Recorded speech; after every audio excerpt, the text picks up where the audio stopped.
All right, welcome to Pass the Mic. It is Friday, July 5th, 2024, episode 122. Hello, Mike Gervasi on Zoom. Great to be here, Mike. How are you? Good. Happy belated birthday to the United States of America. But we were recording this on the 3rd. I'm sure that there were fireworks yesterday on the 2nd. Yeah. There were fireworks. There'll be fireworks today on the 3rd. There'll be fireworks on the 4th. Probably on the 5th fireworks because all it's over not the a weekend. place. Yeah, so feedback and errors from last week. Very active audience again. I don't know if it's the summer, just people have more time on their hands, but Kent right away. Kent Sikora was very happy with the audio upgrade. Yep. All right. Yep. The UP aficionado, Kim, told me it wasn't much better. So I don't know who is in the right. She also got into the a lot of national anthem feedback. She posted this old clip of Reba, like I think singing at some rodeo. And so I guess the Super Bowl wasn't her first rodeo. Thank you. I'll be here all week. Oh, wow. I see what you did there. That was good. There's other anthem feedback, right? I think Gary Bailey agreed with your Marvin Gaye. Yeah, Isn't that what he put in there? He he agreed with your did. Marvin Gaye. He did not agree with my Joe Namath No, and said it was not a at all. different era of quarterbacks. But again, I really think I agree with the Ren Dog. We got to get the shirts or something that say overrated does not equal bad. Right.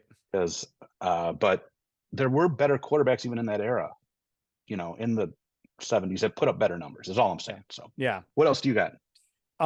Kevin Stoltz, Hendrix, the best national anthem depends on those that stray from the traditional version. So Kevin is willing to listen to others. Okay. You're gonna take Tom and talk about his underrated because I think that's an interesting one. You got that one? Yeah, I got that one. Okay, because I think that's a good one. Deontay, Marvin Gaye's national anthem was at the 1983 All-Star game. He wasn't sure about the 68 World Series one. I do urge people to listen to that one. That one is really good. He thought you were gonna say Brett Favre and Aaron Rodgers as the Okay. quarterbacks, and I can I see actually, that. if you had to ask me which one was more overrated, I think it's Aaron Rodgers. Brett Favre, I think, I don't care for the guy personally, but I think numbers wise, I think he's has well that second championship does a lot to me. You know what I mean? Yeah. I think that Favre's reputation certainly the last couple of years has taken a major hit. Yeah. Rodgers is kind of just out there on a lot of things, and pharmaceuticals and everything else. So putting that aside, to me, he's just a much better quarterback than Favre, but that might be where you would call it overrated. Deontay also firmly disagreed with my take on Carmelo Anthony. He brought up some statistics that I thought pretty convincing. I still am going to stand by it, but he was 500 every season in a very difficult Western Conference. He did really good things in college basketball the one year he was there. Antoine could not believe, doesn't know how you don't remember the groups that Chuck D and Bobby Brown were in. Terrible but funny with I was just a little, call it a Biden moment. I don't know. Is it too soon? too soon, way too soon for that. Yeah. Yeah, We the heat is on in we beat DC. Medicare. Yeah. Again, I mean, we're on the same side on this one, you and me, but this is yeah. Let's just digress for a second. If you're at what age are you like, I'm done with everything. Like I am just done with Listen, if I make it to 82 or 81, I'm going to be like doing backflips but working and like doing something that's of importance. I'm not doing it man. past 70. I mean, We've talked about this before. This is a bipartisan issue. it Guys that is. just hang on too long. Mitch McConnell looked like Yeah. he had a stroke And it's, twice it's not last just year. politics either. We were talking at work the other day, like guys like George Blaha that Yes, God, dude, man. let it go, man. Like, let it go. There's very few people in many professions that can, we talked about Hubie Brown before, who I think has done an amazing job at his age. Yeah. Like, this is, we're really venturing off of what it is, but I think, I think it's a touchy subject for people, but It is. It is. man, but you got to be honest. You got to be honest with Lee yourself and everyone around. Corso. Lee Corso is so difficult to watch. To me, he is the most painful. I mean, we wouldn't tolerate it with surgeons, Right. right? It's not tolerated with airline pilots. Like there's mandatory retirement ages. Like when people are trusted with your lives, there's rules preventing Yeah. it. Yeah. But what do I All know? right. I digress there. I'm just a Gen X guy. And by the way, I want to correct an error already before someone. Favre only made it to Super Bowls. to 2 Super Bowls. He Two, only won yes. 1. Yeah, it's only one. I was I glad you think I clarified that. I was thinking it and kind of yeah. let it go. I was thinking made it to 2, and I didn't freeze, but I mixed up my info a The little. second one, I believe they were heavy favorites, and John Elway got his first that year. Yeah. Is that the Yes, diving touchdown? yeah. And at that time, just a little preview of things to come. I think one of the underrated athletes we wasn't mentioned last week. I think Terrell Davis in that short period was Yeah. amazing and really Yep. doesn't get because all the offensive line was so good and Elway was so good, but I don't think it takes away from how good he was for a 3-4 year stretch there. He was absolutely the best running back, and I'm fine with the Barry Sanders arguments. I'm totally good with that. Barry's probably my all-time favorite athlete, but Terrell Davis was really, really good. Yep. All right. Antoine mentioned the Carl Lewis national anthem. That was that's a funny one. Not Yes, to be that's confused memorable with. because Oh, go ahead. Go ahead. Gary Bailey mentioned the Roseanne I Barr. was gonna Not that it say was not to be good. confused with Roseanne though. It was so awful about it when she did it. Carl Lewis was Yes. just trying to Yeah. make up for things, and he kept digging himself deeper. So there certainly was I don't know different. who's I don't my most when we talk about memorable, I forgot about this one, but it's memorable to me because it's a great moment that reveals a lot about a person. But when the young girl forgot the words and Maurice Cheeks was Race coaching, I Cheeks, forget who his really coach was. cool. I don't forget The who his Portland he Portland Trailblazers. he walked up beside this little like 13-year-old girl who froze and messed up and started singing it Yeah. with her. Mm-hmm. Look it up on YouTube. It's really So cool. Cool cool. guy, great Yeah. guy. Goes back to me liking the post Bad Boys Knicks too because he spent a little time there. And he should have been, he didn't get much of it. He didn't even make it through a year here as a coach. It was another one of the okay. Let's not even. I'll get angry if I start talking about the Pistons. We're branching Um, off all over we today. are. We're going all over the place. Deontay agreed with the good. He was thrown off by coming back, swinging back around to the Joe Namath thing. That was a good one. So he did agree with that. And I wanna address Tony Saavedra here. I think we've got. You could talk Very about late Matt. break. He posted this today. Yeah, you could talk about Max. For the Ren Dog before we get to Tony, because Tony's is the one that's really controversial to me. He mentioned overrated Kwame Brown. And Rendog, I mean, he might be overrated in where he was drafted. He was the #1 overall pick in the 2001 NBA draft. But to say he's overrated, I don't think anybody is saying, man, Kwame Brown really had a distinguished NBA career. So I'm going to disagree with that one. Underrated, I think, was really good. Two of them, Larry Fitzgerald and Todd Helton, two really good Oh, ones. I Larry, think those are yeah, those are two good ones. Yeah, two very Todd good Helton, ones. Colorado. Yes, yes. Yeah, you sort of get Again, lost when you play for a team like that. you do. I'll let you address I'll let you address Max. Tony Saavedra though. The underrated, he says the bad boys. And I absolutely agree with that. They're smack dab right in the middle of the Lakers, Celtics, and the Michael Jordan era. And so I think they tend to be a forgotten footnote. And what is really forgotten is first off, the Lakers in that era did repeat the 87 and 88. So the Pistons were the only other team to do that. But here's again, I know how you feel about blaming referees. I am trying to change that part of me because I think I agree with you. And having ref games, I could verify that I don't care who wins the game as a ref. But they really came one controversial call away from 3 titles in a row. That would have been unheard of in that era. Yeah, Obviously Jordan did it yeah, later, that but you're they right. would have been Before the close. bull, that would have been the precursor for the Bulls. Yeah, But you never know you're what right. could have happened. This is one of those what ifs. Maybe the Pistons don't trade Adrian Dantley for Mark Aguirre. Maybe they don't win the next 2. I think it's a fair, point of view to question that. But from what we know, they were very, very close to winning a third. And again, Isaiah threw the ball away at Game 5 against the Celtics. Who knows what happens at Yeah, 87? yeah. So, that's a very good point by Tony, where I think he is off. And I'm not the biggest LeBron James fan. He acknowledges in his post that LeBron is maybe one of the top 5 best players of all time, but he puts him as overrated. Again, I'm not a LeBron fan, but to me, at worst, he's the 3rd best player of all time, and I'll probably rank him too if I had a gun to my head. So even though the hype and all that stuff is there, to me it's real, and I think he's where he should be. So Well, I that's think, but and again, overrated does not equal bad. But has a player ever had a special on ESPN to announce his free agency signing? You know what I mean? Probably Like not, but not I think never Michael and Jordan. not before and not since. Like No, but I think Michael Jordan could have, and I think people would have if there tuned was a in. different, yeah, if You it was know, but he wasn't gonna. But I mean, I think so. That's what I think builds into it. A lot of things around sure, him sure. like fell into that, and And it sort of Tony's just become. point, and I think this is fair, is him joining teams. And Tony doesn't say exactly this, but I'm going to just branch off of it and say him joining teams, I think, does take away from his legacy a little bit. You know, Yep. but again, and I'm not being the old man get off my lawn guy, but at the same time, man, you know, Michael Jordan had 3 consecutive seasons of losing to the Pistons. You know, in '91, he didn't say, "Well, I'm going to join them." You know, guys in this era have kind of done that, and I think that does take away a little bit from their legacies. So in that regard, I'm going to agree with Tony too. Yeah, and so really quick, Max Bailey, you mentioned him. I believe he had what Kareem was his, just like yours, and Hank Yeah, Aaron.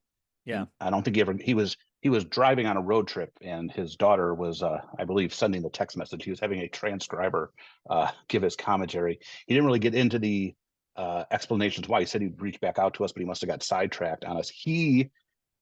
When we talked about school calendar, which by the way, there was other stuff on last week's show. yeah. He talked about school calendar. He does not like those 2 days in October at all. No. Again, to me, once a week starts, whether it ends on Wednesday or Friday doesn't make a difference to me. So in my mind, give me those 2 days in October. If we got to come back in that week in June anyway, what's the difference if you're working a Wednesday or Friday? You're Right. starting another week anyway. And really, I think we've said end of the year days are not as rigorous and Sure. tough. Right. Days in late June are not as rigorous and tough as days in October. You know what I mean? Yeah. It's just not. I mean, heck, and I get it. Whatever you do, you're shifting those days back. So I understand that. But the point of the matter is, give me 2 days off in October, and whatever.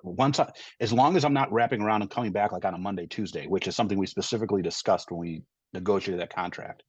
Like when you do the whole calendar, and both sides agreed, this has to end on a Friday. There can't be a Monday or a Tuesday that loops around. So whatever we work out, you know what I mean? Like that had to be done. I think like once Mhm. you get to that point of where you have to hit a Wednesday, you're there. So it doesn't matter. And it goes along that long. Shannon Ream wrote, she was listening, new first time we're giving a shout out. She did a informal poll in the car. Her husband, of course, Buck is the coach over at Flat Rock football, highly successful.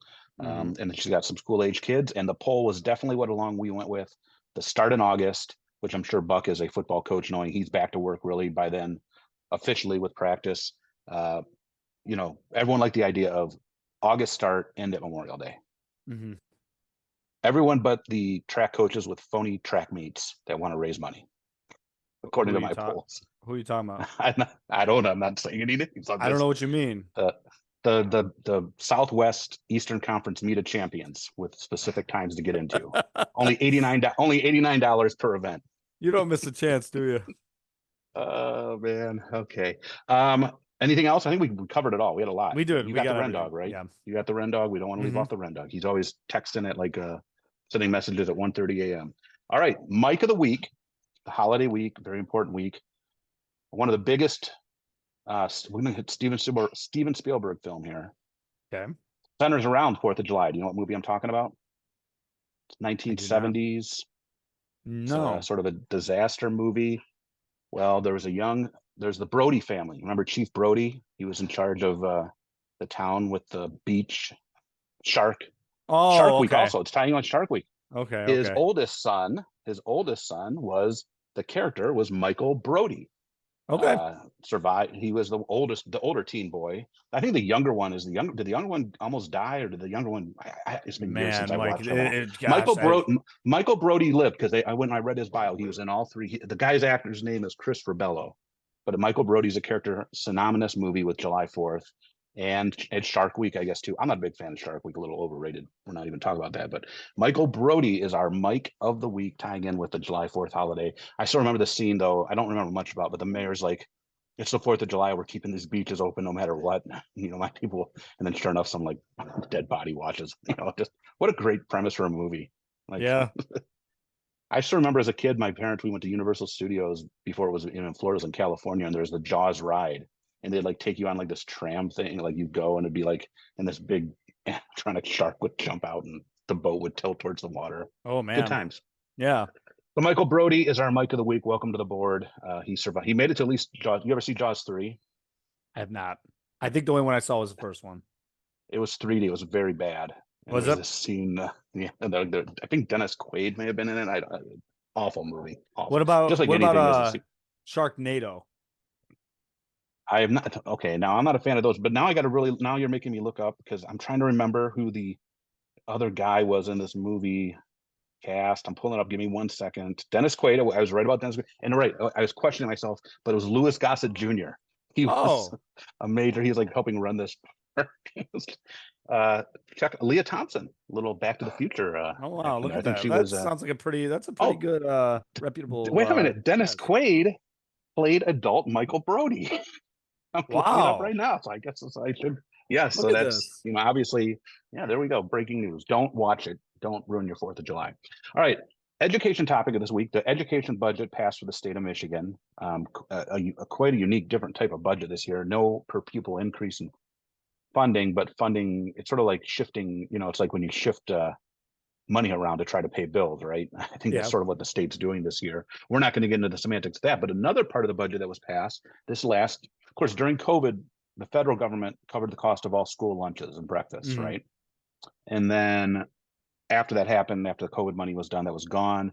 But then something that states have been doing individually, and my wife sent me the screenshot of it. Michigan did it last year, and it looks like they're doing it again this year. They're setting aside $40 million for free lunch, school lunch and breakfast for all public school students in the state of Michigan. Now, the federal government does that, but if you meet certain income, levels, you are, if you're at a certain level of below a certain level, you sign up and your kids get free breakfast and lunch. Michigan, amongst other states, have now done this to say, never mind, we're doing this for the entire school population, breakfast and lunch. Every kid that comes through gets a free lunch. I just want to know. We've had it now 2 years. We're gonna have it now 2 years in a row. We had it back. COVID's a little different though because of a different sort of style. What's your feeling on this? What are your thoughts on it? How do you see it? Do you see it as something going forward? When I first put my notes down about this, I think I almost equivalent, because people are like, oh, it's throwing around money or this and that. But imagine like in an era, we have busing, right? We have busing, right? That some districts don't have busing. Right. There's districts that don't have it for high school or whatever. But could you imagine if there's ever a time where busing where you had to pay like a card and like swipe a card and said, like this is how if you maybe some people had, but we never had that. You just got on the bus and went for free, Right. and no one ever really complained about Nobody. that. Right. Like it was Right. like, oh, that's just part of going to Yeah. school, is that the bus comes and picks you up and you're not swiping a card to go to it. And to me, I sort of feel like lunch is sort of the same way. Like it's part of going to school. So why is this a big deal? Why do people get worked up about it? It's still funded through the government and tax paying, but we don't. I think there'd be an outroar, right? Like if the bus pulled up and there's like a thing you had to drop 50 Sure. cents in. Sure.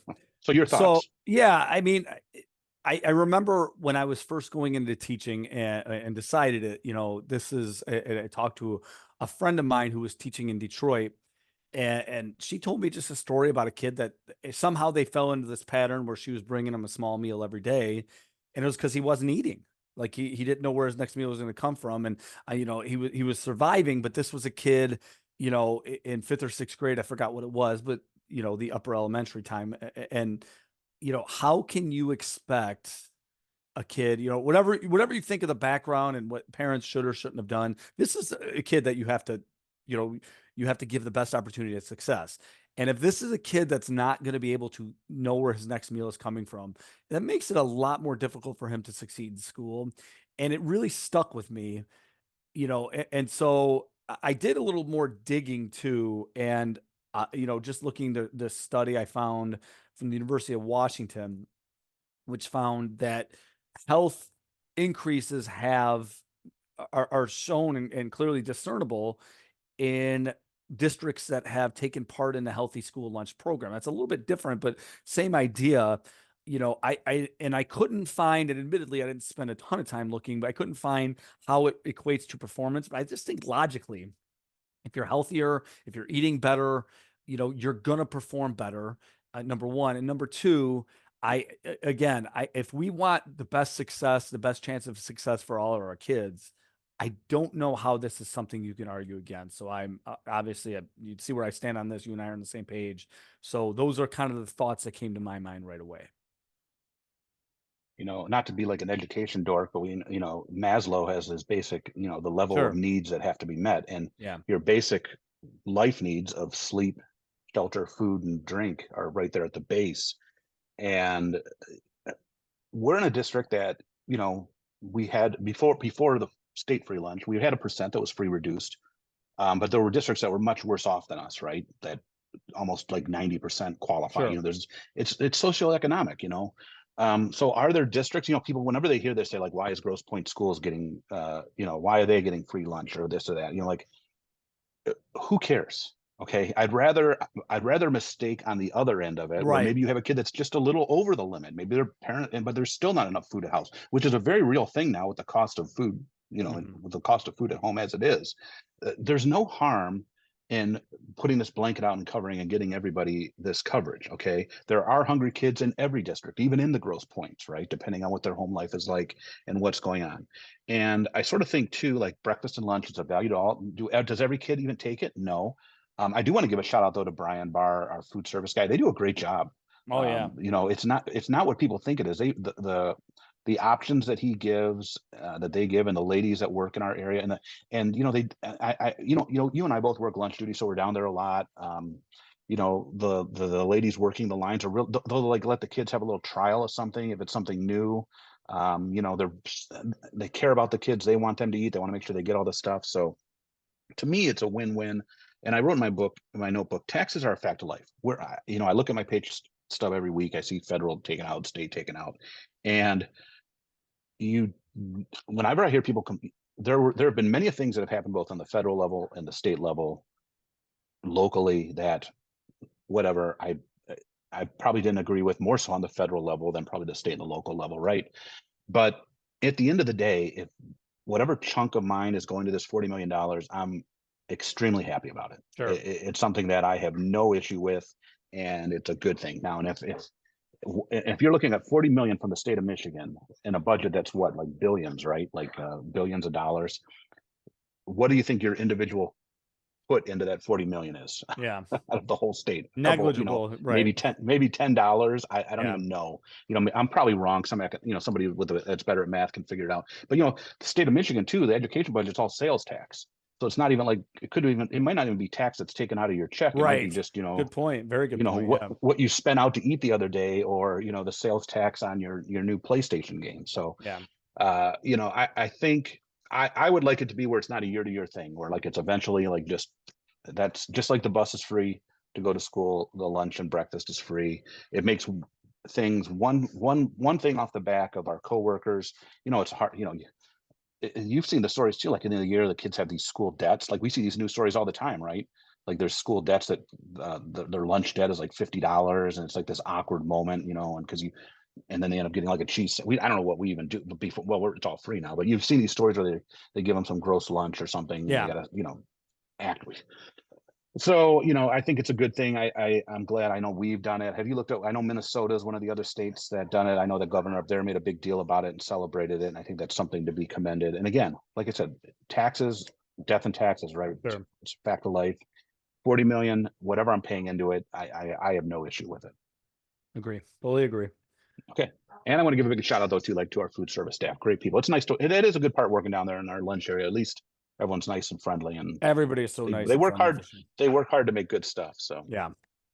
all right, overrated, underrated this week. You want people, we had with all the feedback, we got a push that they wanted it local.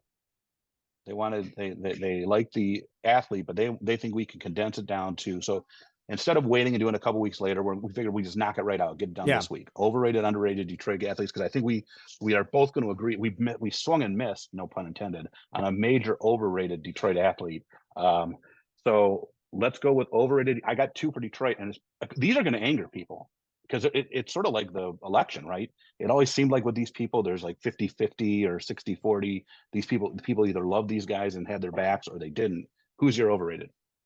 All right. So this one, and shout out to Max Bailey for this one. I didn't think about this, but this is more localized. I don't think he's overrated nationally, but to me, the most overrated athlete in Detroit sports history is Brandon Inge. I could like the I get it. He was a good looking guy. And he played hard. He was a hard worker. He just wasn't any good.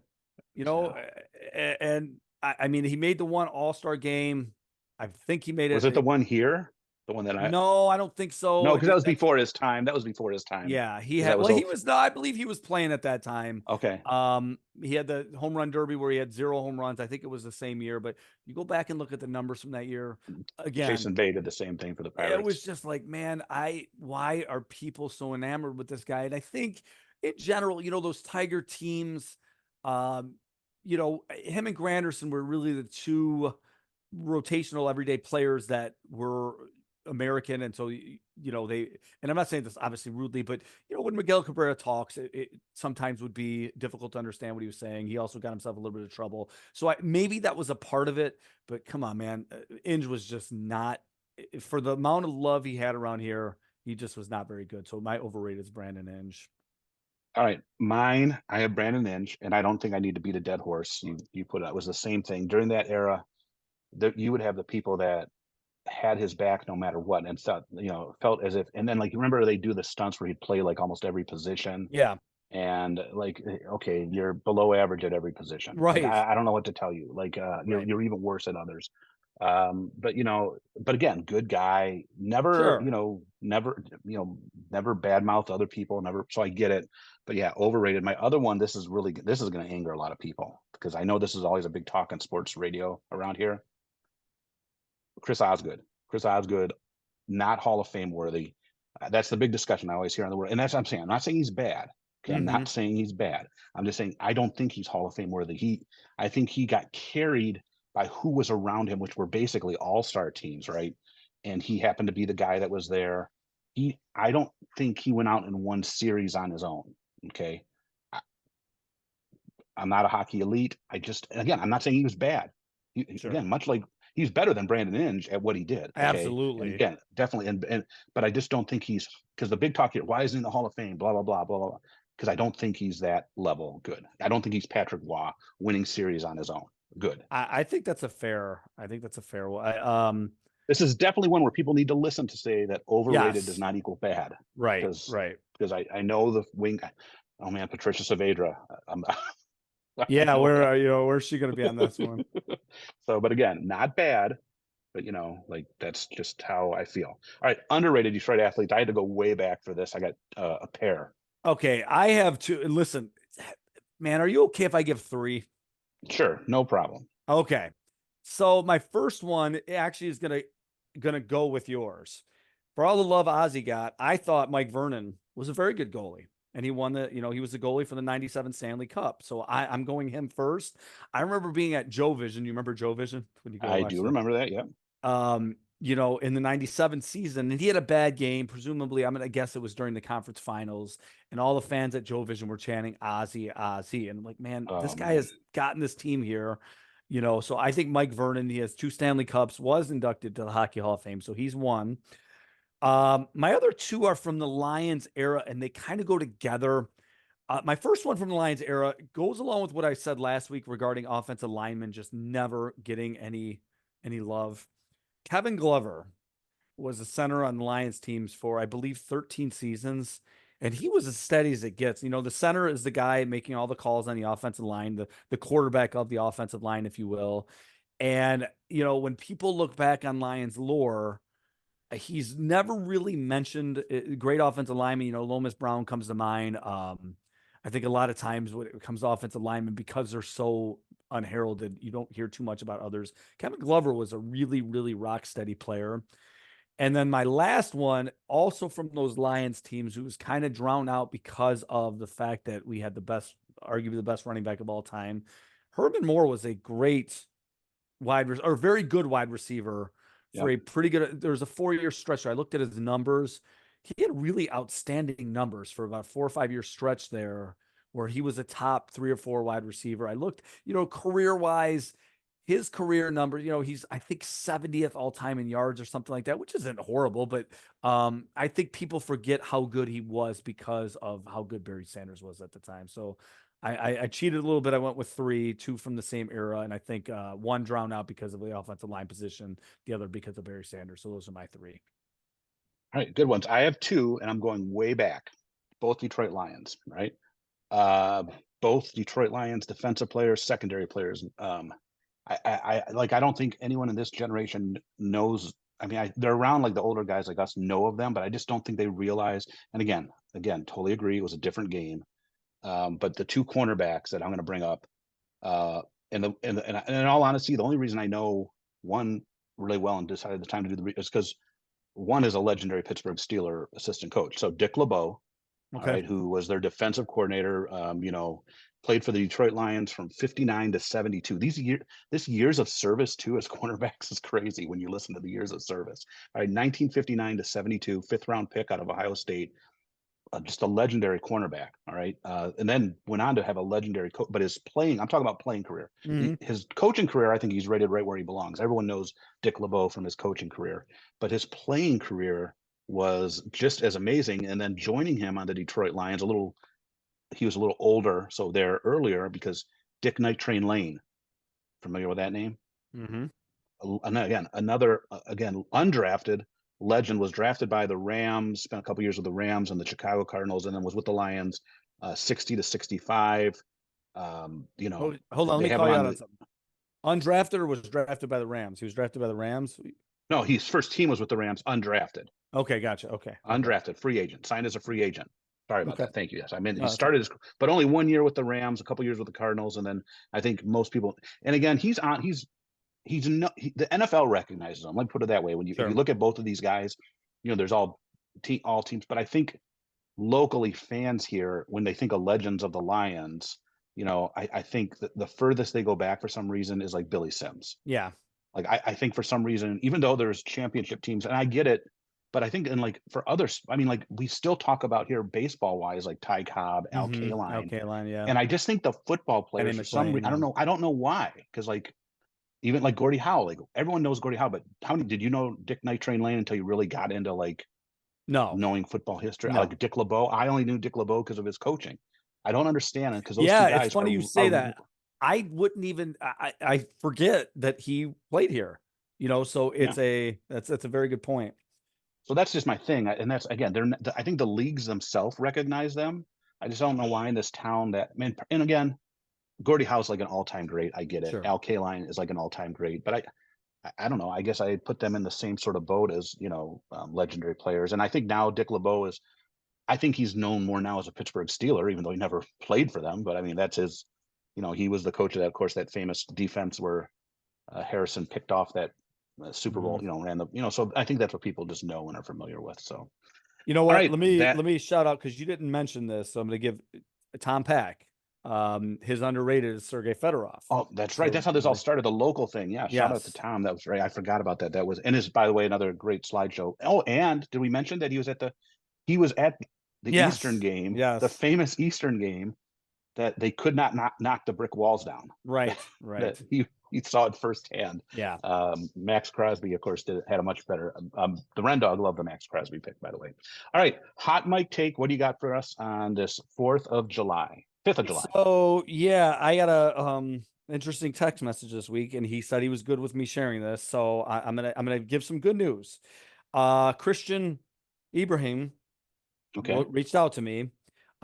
This is like I'm letting everybody know, and he's good with this. So Christian, so glad you're listening.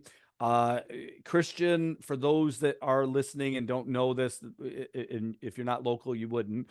Christian is a student of ours at Carlson who had horrible cancer and Hmm. had to go through a lot of chemotherapy treatments this year. The community, sort of rallied together behind this young man. He's a wonderful young man.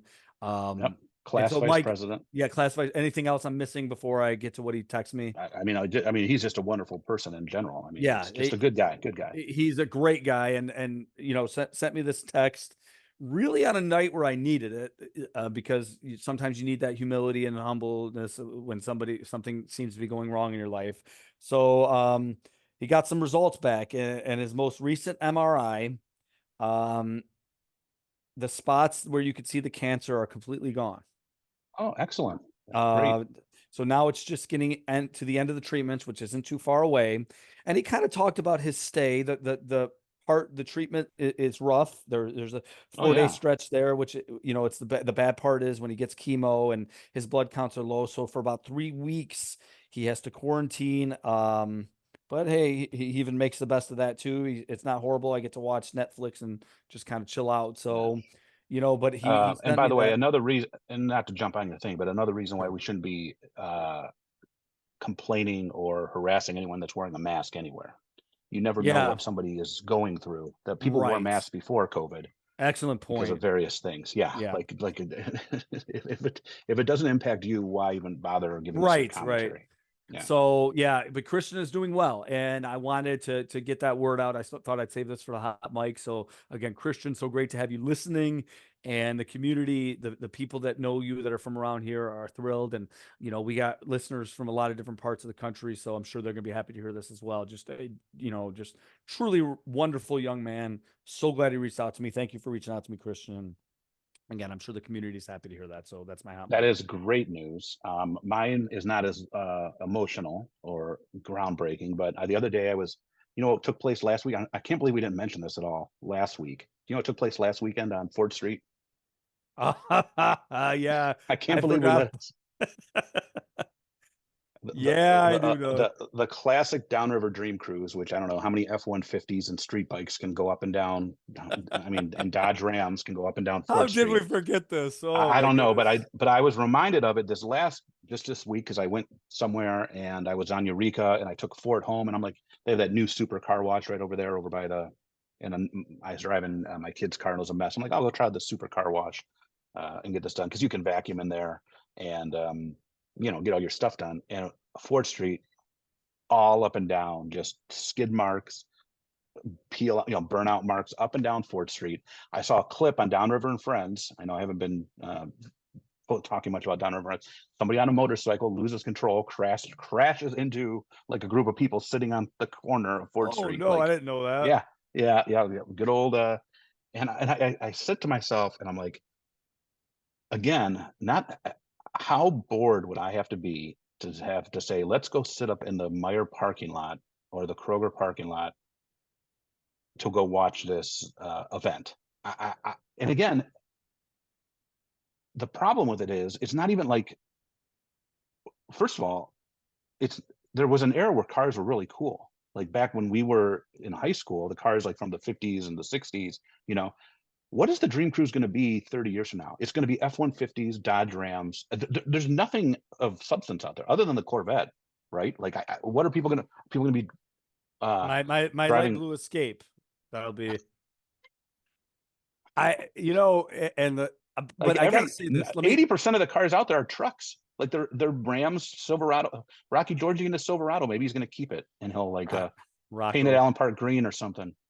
So listen, let me give but I do think I remember talking to the owner of Big B over there, and that's a boon for some of the businesses there. And Yeah. so, Okay. you know what I mean? Let's give a shout out to that. But man, you're right. It is a very it's I always I mentioned last week the festivals that I don't like. It's almost like bringing the festivals to Fort Street. And I used to live. I probably mentioned this on the show before. I used to live on a corner that one block removed. And man, those weekends were awful. Broken glass on my front yard and beer bottles and everything. It was something you knew was coming every time. Well, the So problem is Fort Street is a 6-lane road at that point. yeah. So there's many businesses and homes. So like, what a nightmare if you do live there or had to get to that Kroger or wherever. Oh Right. man, and here's just something that comes to my mind too. I don't know what year this started, but I know in '03 it was going on because I was in a wedding that weekend, and clearly our limo driver wanted to be a part of it because we had some time to kill and we just drove up and down You Fourth want to Street. drive. I don't think the people I don't think the bride and groom were very thrilled with it. I don't think they cared one way or another. But man, he was enjoying driving up and down Fourth Street for the Dream Not to Cruise. lose our family-friendly license, does it go as far south as Riverview, where all the cannabis shops are? Did they take? I, I don't know. I don't know where it ends. So I don't think it did. I think it starts at Sibley, like where. Well, no, Sibley. No, that stretch along Sibley that would be is there. I don't. Riverview Maybe it right starts there. at Pennsylvania. I don't know. Maybe it does. I don't know. I'm sure. Maybe one of our cruisers will let us know. I don't know if anyone was. I don't know if the Ren Dog took part or anybody like that. Let us know. We'd love to hear. So, um, not again. There's nothing to comment on about sports. It is what it is. Both of our baseball teams are slipping away into. I did see something today. This person did a chart of the split the MLB into thirds, and shocker, the least spending teams are nowhere near 500. Like, and it's all by money. Yes, there's the occasional outlier that jumps up, but if you took it as like wholes, Yeah, it is what it is. 4th of July, we want to tell which all are well, this is already after, but I'm sure people are going to celebrate the weekend too. Wednesday's a really weird day for the 4th of July it is. It is. But it's because Thursday. Thursday is 4th of July. Thursday. You're But are still people going to be off Friday or right. not? Good question. Because like usually 4th of July, it's I'm not going to lie, it's a good time. You barbecue. It's not like New Year's. It's late in the day. You're doing stuff. Yeah. Are people going to go all out Thursday night and going to work Friday? Or are they just taking both days off and going all out Thursday and Friday? Maybe the What college students. What are your plans? Not much. I might stop by the festival for a bit, but other than that, not those crowds. I'm gonna go to the parade. I actually am excited about the parade. Okay. How about you? The 3rd tonight, because it's Lake Erie Metro Park fireworks. My summer employer, my sister-in-law has a house on the southern tip of Gibraltar that we can see them, so we're going over there. And then on the 4th, Elisa was born and raised in Gibraltar. We're going, I think, back to her sister's during the day tomorrow. Probably the parade. I don't know about the parade. It depends. Depends. I mean, I'm up early walking the dog, but I don't think anyone else is going to go. And then I don't know. That's it. And then I work Friday back at the golf course. Oh man, moonlighting job. So hey, real quick, back to the Tigers for a second. I forgot this. You realize they were 5-0 this year? Let's say. I mean, obviously the baseball. Oh yeah, I season's remember long, that hot start. That's why it's a marathon, not a sprint. I think is absolutely. it's a sleepy marathon. That's for sure. All right, that looks like everything. Happy birthday to the United States of America. Everybody be safe out there. We want everyone to have 8 fingers and two thumbs next week when we record past the Let's mic. hope. Let's hope. Yes. All right. All right, everybody. Have a great week. We'll see you next week.